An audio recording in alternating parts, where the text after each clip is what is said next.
औरंगजेब आलमगीर बादशाह सी, शहनशाह हिंद। कई किताबां दे विच कई आखदे ने कि वो वक्त दा वली सी, लेकिन अल्लाह पाक बेहतर जानदा वे। लेकिन ओहदियां ना कारनामे, ओहदियां मिसालां जिहड़ियां अज भी जिंदा ने लोगों के दिलों के कि ऐसे मुसलमानी फैसले किए उन्होंने।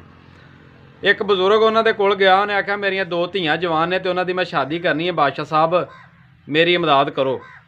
बादशाह ने आख्या भी तू सुबह आई, मैं तेरी इमदाद करांगा। शाम हुई तो बादशाह ने ना कपड़े बदले, एक वेटरां मजदूरां वाले कपड़े पाए, कुली वाले तो पा के चला गया स्टाफ। तो उत्थे किसी का समान से चुक के थोड़ा अगे पिछे किया, उन्हें 2 पैसे दिते।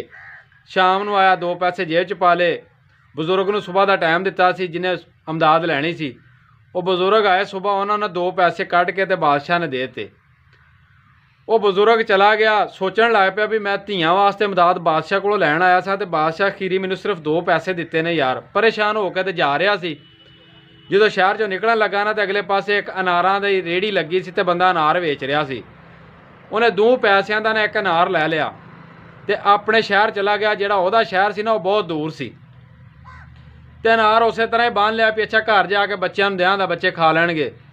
जो अपने शहर च पहुंचा ना, जिहड़ा उस शहर का रईसज़ादा सी ना, उहदा बच्चा बीमार हो गया। तो जिहड़ा हकीम सी उन्हें आख्या भी इनू अनार का अगर रस पियाया जाए ना, जूस कढ़ के, तो तेरा बच्चा ठीक हो सकता है। हुण तो वसैल ही बहुत ज़्यादा ने, हर रोज़ बंदे शहर जाते हैं, उदों कोई नहीं सी जांदा। तो पूरे शहर चों अनार लभण लग पे, तो अनार ना लभ्या तो खीरी उस बजुर्ग कोलों अनार लभ गया। उन्हें अनार देता हकीम नूं, उन्हें अनार का जूस कढ़ के पियाता और रईसज़ादे का बच्चा ठीक हो गया। जो ठीक होया तो उन्हें ना खुशी दे विच बाबे नूं पूछा भी बाबा जी तुसी दसो भी तुसी इहदे बदले की चाहते जे, मैं तुहाडी की खिदमत करां। बाबे ने आख्या भी गल है बेटा, मेरिया 2 धियां जवान ने, उन्हां दी शादी करवा दे। वो लिखते हैं कि उस वक्त जो रईसज़ादे दीयां धियां नूं दिता जांदा सी ना, उस बाबे दीयां धियां नूं उन्ना जहेज दिता गया। बहुत शानो शौकत नाल शादी की गई। गल ये भी सिर्फ गल इत्थों टुरी पई हलाल दे 2 पैसे सन। अगर तुहाडे कोल हलाल दे अज भी 2 रुपये ने ना, तो यकीन करके जाने हराम दे करोड़ां नालों उहदे च बरकत भी ज़्यादा है, उहदी ताकत भी ज़्यादा है, तो अल्लाह पाक उहदे नाल तुहाडे वसीले भी एवें वसी करेगा। हलाल ते यकीन रखिया करो। अगर गल चंगी लगे तो शेयर जरूर करियो।